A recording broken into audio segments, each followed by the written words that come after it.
Assalamualaikum warahmatullahi wabarakatuh. Perkenalkan, nama saya Mutiara Suci Ramadhani, mahasiswi semester 4 Prodi Ilmu Komunikasi jurusan Public Relation di Universitas Mercu Buana Menteng. Hari ini saya akan mempresentasikan hasil tugas besar 2 saya di mata kuliah Psikologi Komunikasi. Presentasi yang hari ini akan saya bawakan mengenai sikap, perilaku, dan efek media massa.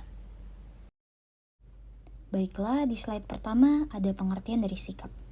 Menurut Stephen P. Robbins, ia menyatakan bahwa sikap merupakan pernyataan-pernyataan evaluatif, baik yang diinginkan ataupun tidak diinginkan, mengenai objek, orang, ataupun peristiwa. Sikap mencerminkan bagaimana seseorang merasakan sesuatu.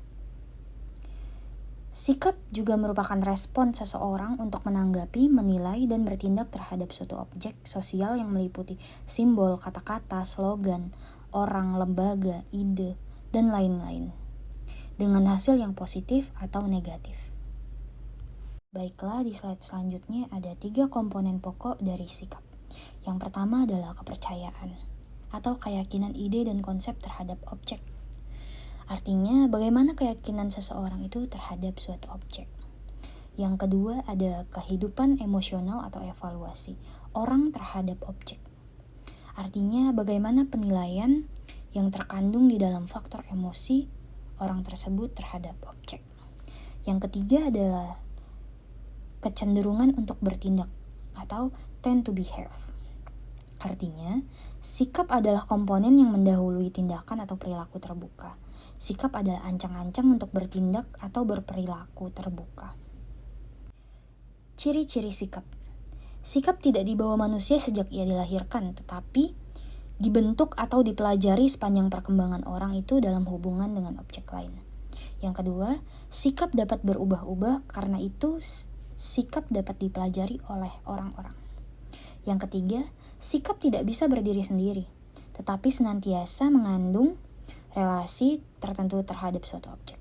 Dengan kata lain, sikap terbentuk, dipelajari, atau dirubah senantiasa berkaitan dengan suatu objek tertentu yang dirumuskan dengan jelas. Contoh kasus sikap. Contohnya adalah sikap rasisme masyarakat Indonesia terhadap sesama. Pada 2021, Olfa Al-Hamid, model asal Papua Barat, mengatakan perlu ada edukasi dasar di sekolah bahwa Tuhan menciptakan manusia yang berbeda-beda.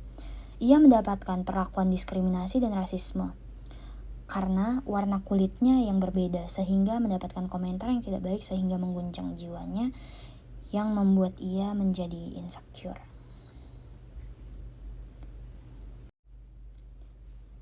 Perilaku. Menurut Wawan, perilaku merupakan suatu tindakan yang dapat diamati dan mempunyai frekuensi spesifik, durasi dan tujuan baik disadari maupun tidak. Perilaku adalah kumpulan berbagai faktor yang saling berinteraksi. Dan menurut Octavia, perilaku merupakan segenap manifestasi hayati individu dalam berinteraksi dengan lingkungannya. Mulai dari perilaku yang paling nampak sampai yang tidak tampak, dari yang dirasakan sampai yang paling tidak dirasakan. Lalu selanjutnya ada jenis-jenis perilaku. Yang pertama ada perilaku sadar, perilaku yang melalui kerja otak dan pusat susunan saraf. Yang kedua ada perilaku tak sadar, perilaku yang spontan atau instingtif. Yang ketiga perilaku tampak dan tidak tampak. Yang keempat ada perilaku sederhana dan kompleks. Yang kelima perilaku kognitif, afektif, konatif, dan psikomotor. Di slide selanjutnya ada bentuk-bentuk perubahan perilaku. Yang pertama adalah perubahan alamiah atau neonatal change. Perilaku manusia selalu berubah-ubah. Sebagian perubahan itu disebabkan karena kejadian alamiah. Apabila dalam masyarakat sekitar terjadi suatu perubahan lingkungan fisik atau sosial, budaya, dan ekonomi, maka anggota masyarakat di dalamnya yang akan mengalami perubahan. Yang kedua ada perubahan rencana atau plan change. Perubahan perilaku ini terjadi karena memang direncanakan sendiri oleh subjek. Yang ketiga ada kesediaan untuk berubah atau readiness to change.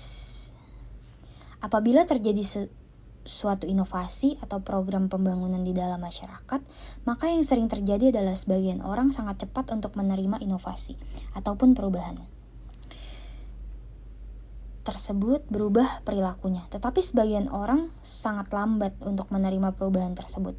Hal ini disebabkan oleh setiap orang mempunyai kesediaan untuk berubah-ubah dan berbeda-beda. Prosedur pembentukan perilaku. Yang pertama, melakukan identifikasi tentang hal-hal yang merupakan penguat atau reinforcer berupa hadiah-hadiah atau reward bagi perilaku yang akan dibentuk. Yang kedua, melakukan analisis untuk mengidentifikasi komponen-komponen kecil yang membentuk perilaku yang dikehendaki. Kemudian komponen-komponen tersebut disusun dalam urutan yang tepat untuk menuju kepada terbentuknya perilaku yang dimaksud.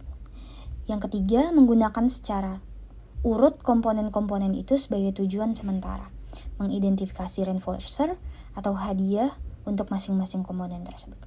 Yang keempat, melakukan pembentukan perilaku dengan menggunakan urutan komponen yang telah tersusun itu.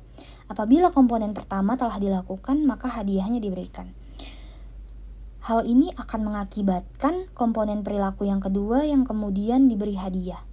Komponen pertama tidak memerlukan hadiah lagi. Demikian berulang-ulang sampai komponen kedua terbentuk. Setelah itu dilanjutkan dengan komponen selanjutnya sampai seluruh perilaku yang diharapkan terbentuk. Lalu ada contoh kasus perilaku. Contohnya adalah bertanggung jawab atas apa yang sudah dilakukan dan diperbuat. Perilaku ini dapat membuat pribadi menjadi sosok yang dapat dipercaya karena bisa bertanggung jawab atas dirinya sendiri dan lingkungannya.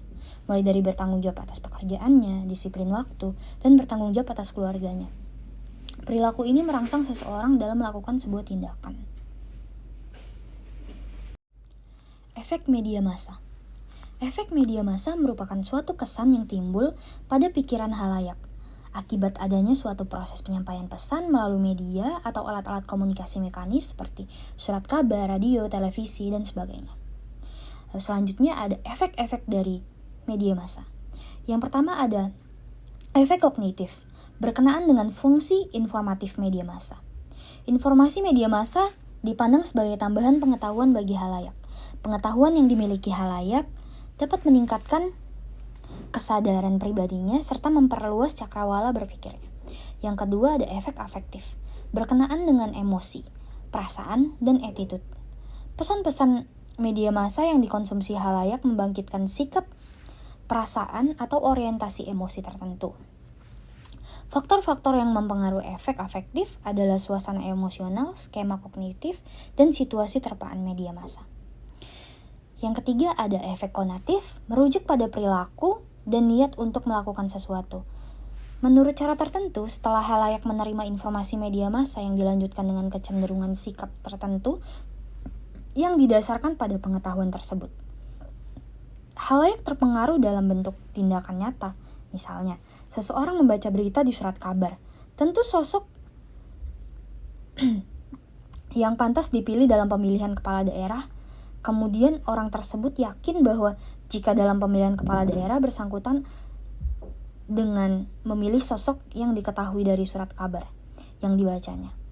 Dan pada saat pemilihan kepala daerah, dia memilih tokoh politik yang ia ketahui dan ia yakini. Baiklah, sekarang ada contoh kasus efek media massa. Contohnya adalah seorang remaja nonton acara TV berjam-jam setiap harinya. Pola hidupnya akan terinspirasi oleh acara tersebut. Jika film-film yang paling banyak ditontonnya adalah kekerasan, pasti ia akan cenderung bersikap agresif. Perhatiannya pun akan lebih berpusat ke adegan-adegan di film itu daripada ke pelajaran sekolah atau aktivitas rutinnya. Jika orang tuanya jarang mengajaknya bicara, hubungannya dengan guru pun tidak dekat, jarang ke masjid atau ke gereja, serta bergaul dengan teman-teman yang sama tipenya, maka nilai-nilai kekerasan yang disajikan oleh media TV itu akan sangat berpengaruh terhadap hidupnya. Baiklah, sekian presentasi dari saya. Kritik dan saran dari Pak Anjang selaku dosen pengampu dan dari teman-teman mahasiswa yang lain, saya nantikan. Terima kasih yang sudah mendengarkan. Wassalamualaikum warahmatullahi wabarakatuh.